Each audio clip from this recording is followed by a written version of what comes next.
সে রক্তকে অস্বীকার করার চেষ্টা করবেন না। শাহাদাতের শহীদের রক্তের সঙ্গে গাদ্দারি করার মতো সেই বেঈমান কওমি মাদ্রাসায় জন্ম হয়। আমি আবার বলছি, এদেশে ভাড়াটিয়া থাকবো না, ভাড়াটিয়া হিসেবে থাকবো না। এই জমিনের মালিকানা সূত্রে এদেশে বসবাস করি। এই জমিনকে আল্লাহর জন্য মুক্ত করেই ছাড়বো ইনশাআল্লাহ। আল্লাহ ভাস্কর্য বিরোধী আন্দোলন, এটা তাওহীদ এবং শিরকের আন্দোলন, শিরকের সংঘাত ছিল। ভাস্কর্যের পক্ষে যারা ছিলেন তারা শিরকের পক্ষে ছিলেন, ভাস্কর্যের বিপক্ষে যারা ছিলেন তারা তাওহীদের ঝান্ডা সমন্বয়। আলহামদুলিল্লাহ আলহামদুলিল্লাহ নাহমাদুহু ওয়া নাস্তাঈনুহু ওয়া নাস্তাগফিরুহু ওয়া নু'মিনু বিহি ওয়া নাতাওয়াক্কালু আলাইহি ওয়া নাশহাদু আল লা ইলাহা ইল্লাল্লাহু ওয়াহদাহু লা শারীকা লাহু ওয়া নাশহাদু আন্না সাইয়্যিদানা ওয়া মাওলানা মুহাম্মাদান আবদুহু ওয়া রাসূলুহু সাল্লাল্লাহু তাআলা আলাইহি ওয়া আলা আলিহি ওয়া আসহাবিহি ওয়া বারাকা ওয়া সাল্লাম। আম্মা বা'দ, আউযু বিল্লাহি মিনাশ শাইতানির রাজীম। বিসমিল্লাহির রহমানির রহিম। ওয়াইয ক্বালা ইব্রাহিম রাব্বি ইজআল হাযাল বালাদা আমিনা ওয়াজনুবনি ওয়া বানিয়া আন না'বুদাল আসনাম। সাদাকাল্লাহুল আযীম।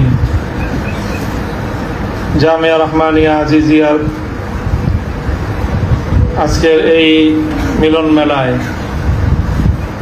আমার আসাতিজা ইকরাম উপস্থিত রয়েছেন।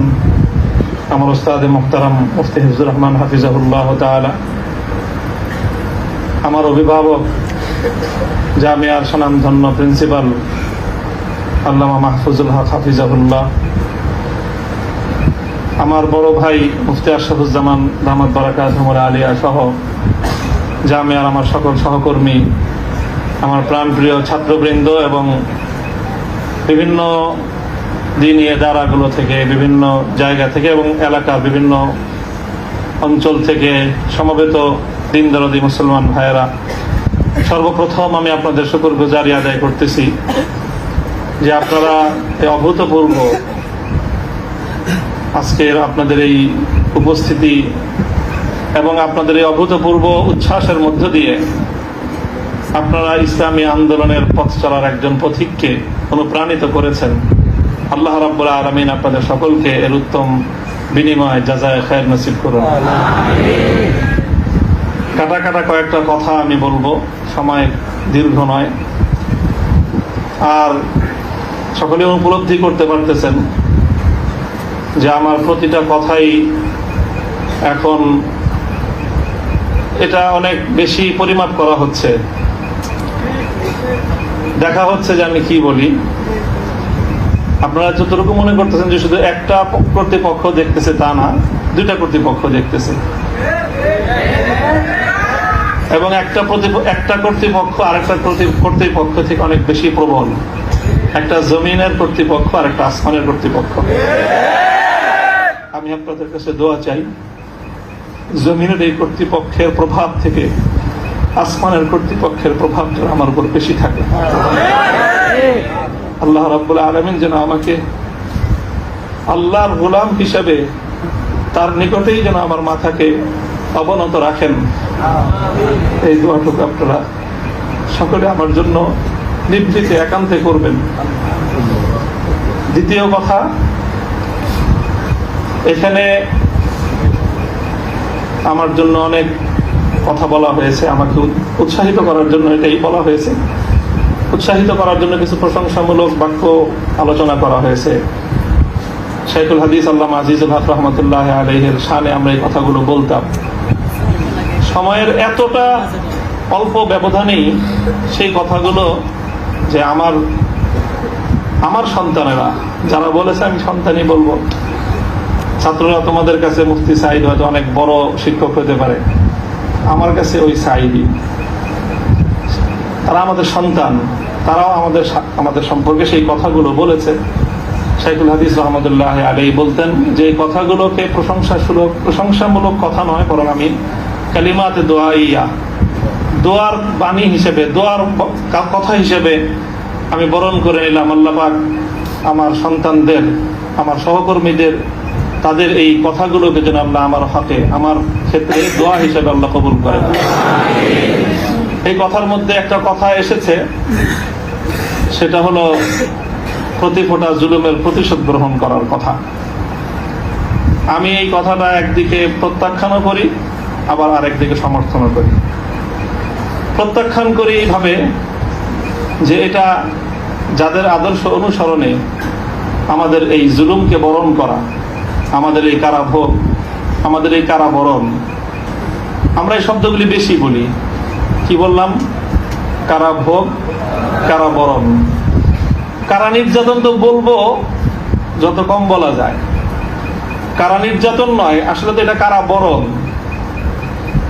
আমরা তো জেনে বুঝে এই পথে পা বাড়িয়েছি। কেউ যদি মনে করে থাকে যে আমরা জানি না, তাহলে এটা তাদের মিস ইনফরমেশন।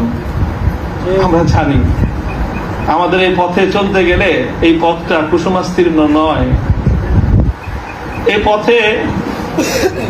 এ পথে লাল গালিচা থাকে, কখনো কখনো প্রতীকী অর্থে লাল গালিচা থাকে। তবে সেই লাল গালিচার লালিমাটা যতটা না গালিচার রং দিয়ে লাল হয়, তার চেয়ে বেশি লাল হয় ভাইয়ের শাহাদাতের রক্তের মাধ্যমে।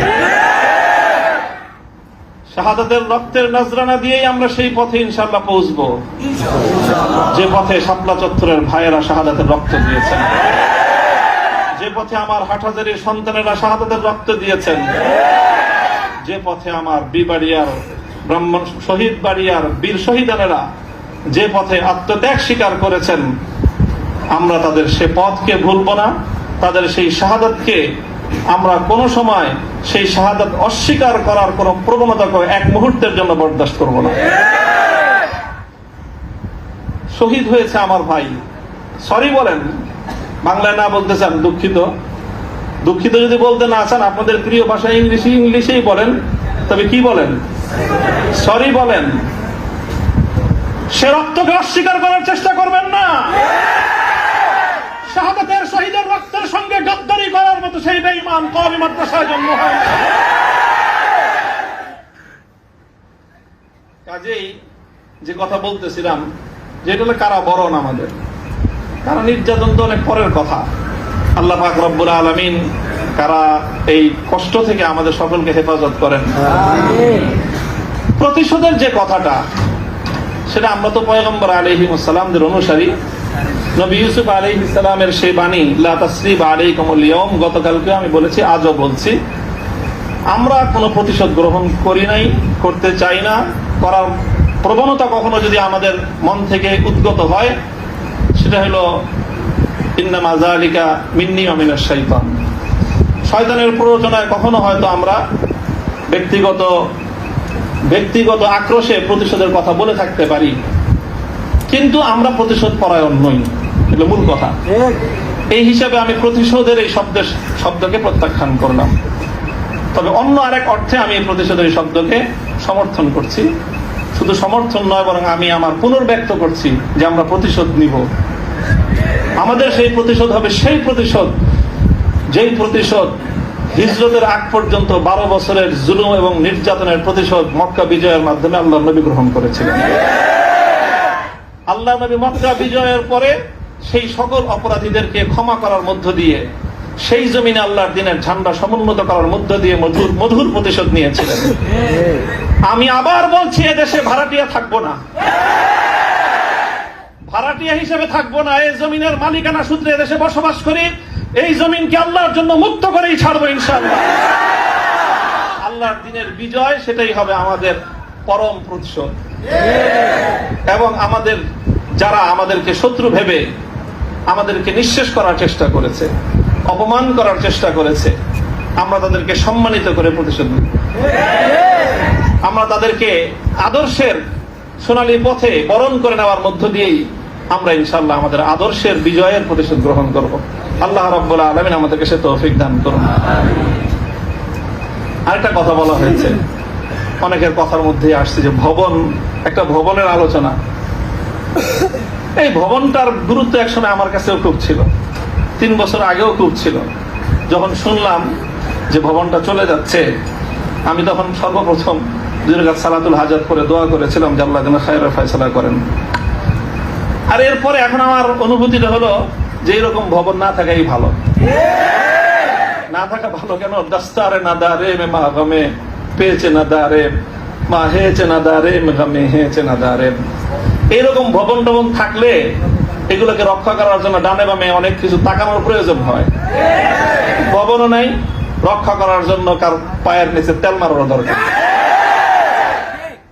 আজ এখানে মাদ্রাসা, কালকে ইনশাল্লাহ সাইকুল হাদিসের সন্তান মাহফুজুল হক সাহেব যদি নদীর ওই পারে যে বসেন, ইনশাল্লাহ ওই কেরানীগঞ্জের ওই একেবারে ধুলের চরে বা ওই কোন লুটের চর, কোন চরের মধ্যে এর চেয়ে বড় মাদ্রাসা হবে। প্রয়োজন নাই ভবনের, প্রয়োজন নাই মাদ্রাসার স্থাপন কোন সম্পত্তির। ওই পুরাতন যুগে ফিরে যেতে হবে আমাদের। স্থায়ীভাবে আমি এই কথা বলতেছি। এই বিশাল বিশাল আলিশান ইমারত সাজায়ে, আর সেই ইমারতের মধ্যে সুন্দর সুন্দর আরামদায়ক বিলাসী রুম সাজায়, সেখানে বিলাসী এলেম চর্চা। আমি এই কথাটা আমার কাছে খুব মনে পড়ছে, বিলাসী এলেম চর্চা।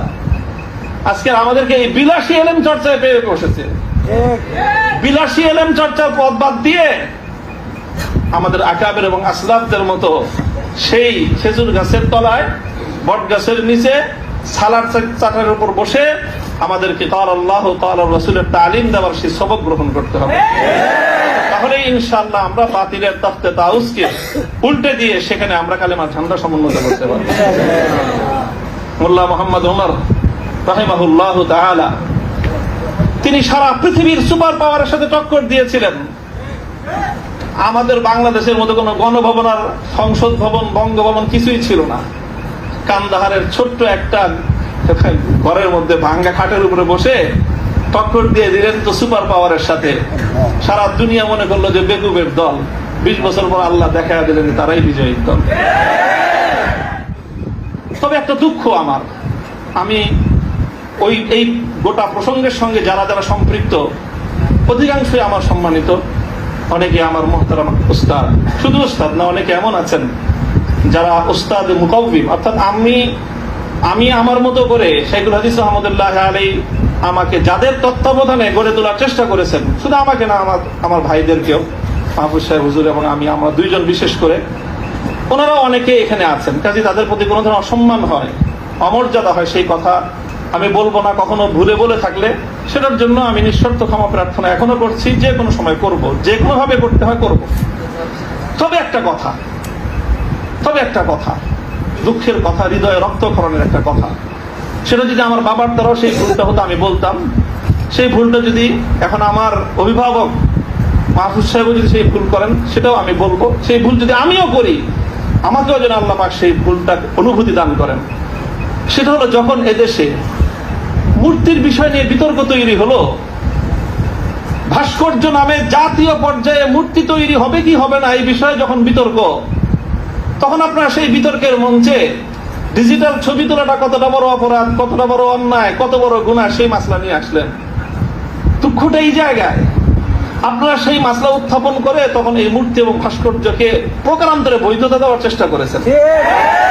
আপনারা বোঝানোর চেষ্টা করেছেন যে আজকের একটা ছাত্র ফেসবুকে তার ছবি আপলোড করা যতটুকু বড় অপরাধ, বাংলাদেশের স্বাধীনতার স্থপতি এবং মরহুম বঙ্গবন্ধু শেখ মুজিবুর রহমান সাহেবের 60 ফুট লম্বা ভাস্কর্য নামক মূর্তি স্থাপন করা সমান অপরাধ।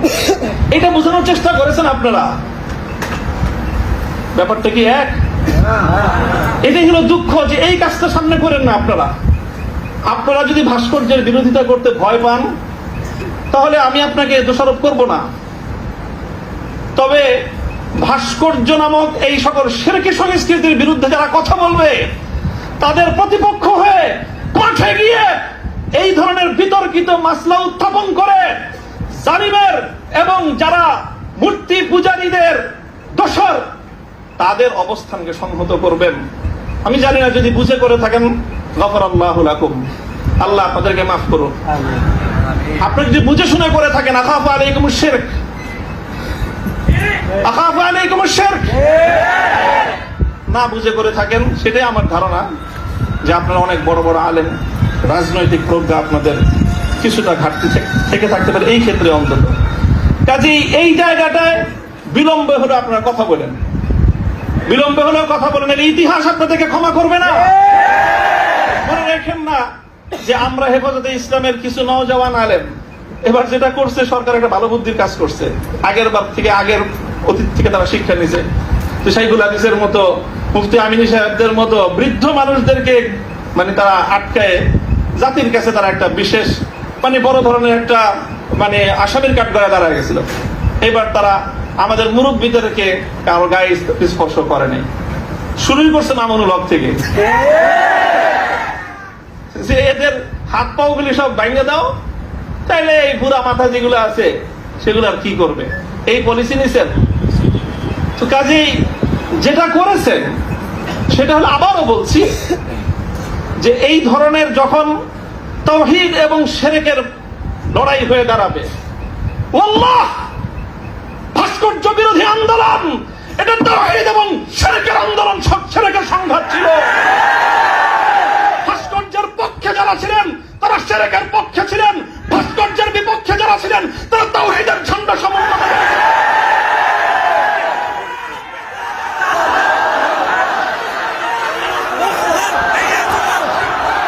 আপনারা শুনেন, আবারও বলছি, ভাস্কর্যের পক্ষ বিপক্ষের এই লড়াইকে একজন মরহুম মুসলিম নেতা, মরহুম বঙ্গবন্ধু শেখ মুজিবুর রহমান সাহেবের ব্যক্তিত্বকে মাঝখানে এনে বিষয়টাকে ভিন্ন রং দেওয়ার চেষ্টা করা হয়েছিল।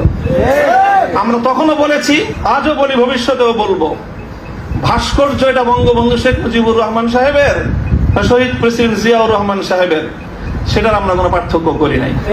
আমি একথাও বলেছি, ভাস্কর্য যদি স্বয়ং আমাদের মুসলিম জাতির পিতা খলিল ইব্রাহিম আলাইহিস সালামের হয়, তাহলে সেই ভাস্কর্যের সাথে কি আচরণ করতে হয় মুহাম্মদুর রাসূলুল্লাহ শিখিয়ে দিয়ে গেছেন। আল্লাহ রাসূল সাল্লাল্লাহু আলাইহি ওয়াসাল্লাম মক্কা বিজয়ের দিন বাইতুল্লাহ থেকে যেই মূর্তিগুলো বের করেছিলেন, যে ভাস্কর্যগুলো বের করেছিলেন, তার মধ্যে তো একটা ছিল ইব্রাহিম আলাইহিস সালামের মূর্তি। কি বলেছিলেন? কাতালাহুমুল্লাহ, আল্লাহ পাক এই মক্কাবাসীদেরকে ধ্বংস করুক, তারা খলিল ইব্রাহিম আলাইহিস সালাতু ওয়াস সালামের মূর্তি তৈরি করেছে। আমাদের কথা আপনাদের পছন্দ হলো না, আমি বললাম যে ভাস্কর্য বানায়েন না, এটা বানালে বঙ্গবন্ধু যদি মুসলিম হয়ে মারা গিয়ে থাকেন কবরে তার শাস্তি হবে। তো আপনারা মনে করলেন আমরা বঙ্গবন্ধুর বিরুদ্ধে বললাম, আসলে বলি নাই বিরুদ্ধে। তিনি যদি, আবারও বলছি, যদি আল্লাহ তাকে ইমানের সাথে খাতেমা দিয়ে থাকেন, আমি জানি না তার কি অবস্থায় মৃত্যু হয়েছে, সেটা কেউ বলতে পারবে না, তাহলে তার ভাস্কর্য, তার মূর্তি তৈরি করাটা এটা তার সঙ্গে চরম বিশ্বাসঘাতকতা। সর্বশেষ কথা হলো এই, খলিল ইব্রাহিম আলাইহিস সালাতু ওয়াস সালামকে যখন এই মূর্তি বিরোধী আন্দোলনের, মূর্তি বিরোধী কার্যক্রমের পরিণামে নমরুদ কি করেছিল? অগ্নিকুণ্ডে নিক্ষেপ করেছিল। এটা তো সবাই জানি আমরা। কিন্তু অগ্নিকুণ্ডে নিক্ষেপ করাটা এটা নমরুদের প্রধান শাস্তি ছিল না। নমরুদ ইব্রাহিম আলাইহিস সালাম থেকে যে প্রতিশোধটা গ্রহণ করেছিল সেটা কিন্তু প্রধান এটা ছিল না যে ওনাকে কি করেছে, আগুনে নিক্ষেপ করেছে। আরে খলিল ইব্রাহিমকে আগুনে নিক্ষেপ করে আর কি প্রতিশোধ দিবে? যে বেটা তার প্রাণাধিক প্রিয় সুপুত্রকে আল্লাহর জন্য হাসি মুখে কোরবানি করতে চায়, তার নিজের জীবনের দাম তার কাছে আর কতটুকু, তার কি মারবে আর কি জ্বালাবে? সবচেয়ে বড় যে জঘন্য কাজটা নমরুদ করেছিল সেটা হলো ইব্রাহিম আলাইহিস সালাতু ওয়াস সালামকে অগ্নিকুণ্ডে নিক্ষেপ করার আগে ওনাকে বিবস্ত্র করে ফেলেছিল, ওনার সারা শরীর থেকে কাপড় খুলে ফেলেছিল, বাংলায় বুঝেন নাই, উলঙ্গ করেছিল। আল্লাহ পাক রব্বুল আলামিন ইব্রাহিম আলাইহিস সালামকে এর জন্য একটা পুরস্কার দিবেন। সেই পুরস্কারটা আল্লাহর নবী বলেছেন, আউয়ালু মান ইউকসা ইয়াউমাল কিয়ামাতি ইব্রাহিম খলিলুল্লাহ। ও ইব্রাহিম, মূর্তির বিরুদ্ধাচরণ করার কারণে মূর্তি পূজারীরা তোমার শরীর থেকে সম্মানের আবরুর কাপড় খুলে নিয়েছে। কিয়ামতের দিন যখন সমস্ত মানুষ বিবস্ত্র থাকবে, সর্বপ্রথম আমি তুমি ইব্রাহিম খলিলকে কাপড় পরায়ে সমস্ত মানুষের সামনে সম্মানিত করব। আমার কেন জানে মনে হয়েছে আমি একজন অপরাধী, অনেক অপরাধের শেষ নাই, আমার ভুল ত্রুটির কোনো শেষ নাই। ওই যে বললেন না যে আব্দুল বাসিদের 42টা মামলা, মামলার তো অভাব নাই, এই যে কোনো মামলায় ফাঁসি দিতে পারেন। ফাঁসি দিতে তারা অন্য কিছু লাগে না, আদালতে দাঁড়ায় এক মহিলা আইনজীবী বলে, আরে বিচার করার জন্য এত কিছু লাগে নাকি আমাদের? এর চেয়ে কত হালকা সাক্ষ্যতে আমরা মানুষের বিচার করে ফেললাম। ওপেন আদালতে বলতেছে এই কথা, বিচার করার জন্য খুব কিছু লাগে না। হত্যা মামলা কতগুলো আছে আমার নামে, ছিনতাই মামলা আছে, পকেটকারীর মামলা, পকেট চুরির মামলা, পকেট মারের মামলা আছে, চুরির মামলা আছে, সব মামলাই তো আছে। যে কোনো মামলা দিয়ে ফাঁসি দিয়ে দিতে পারেন। আপনারা চেষ্টা করেছেন বিবস্ত্র করতে চেষ্টা করেছেন। তবে একটা জিনিস ভালো করেছেন, আপনারা যেই কেসটাকে বিবস্ত্র করার জন্য বেছে নিয়েছেন সেই কেসটা ছিল খুব দুর্বল। আগামী 50 বছরের জন্য উলামায়ে কেরামের বিরুদ্ধে ষড়যন্ত্রের দুয়ার রুদ্ধ হয়ে গেছে। আপনারা যদি এই ধরনের ষড়যন্ত্র করতে থাকেন, জাতি আবার নতুন করে বলবে, এতদিন বলতো ইউসুফ আলাইহিস সালামের বিরুদ্ধে যে ষড়যন্ত্র করছে, মামুনুল হকের বিরুদ্ধে সেই ষড়যন্ত্র, সামনে বলবে মামুনুল হকের বিরুদ্ধে যে ষড়যন্ত্র হয়েছিল, আব্দুল্লাহর বিরুদ্ধে সেই ষড়যন্ত্র। আমি আপনাদের কাছে দোয়া চাই, আল্লাহ রাব্বুল আলামিন যেন আমাকে এটার বিনিময়ে ইব্রাহিম আলাইহিস সালাতু ওয়াস সালামের সঙ্গী করে কিয়ামতের দিন আল্লাহ উঠান। আল্লাহ পাক রব্বুল আলামিন আপনাদের সকলকে জাযায়ে খায়র দান করুন। আর এটা অনেক বড় কথা আছে যে আমার এই সম্পূর্ণ এই যে আমার বিরুদ্ধে এত কিছু, এত বড় অভিযোগ বা এতটা মানে নিষ্পেষণের শিকার আমি কেন হলাম, এই কারণটা এখন আমি বলবো না। তবে আপনাদের সকলকে বলবো যে বাবরি মসজিদের জন্য আপনারা দোয়া করবেন। ওয়া আখিরু দাওয়ানা আলহামদুলিল্লাহি রাব্বিল আলামিন।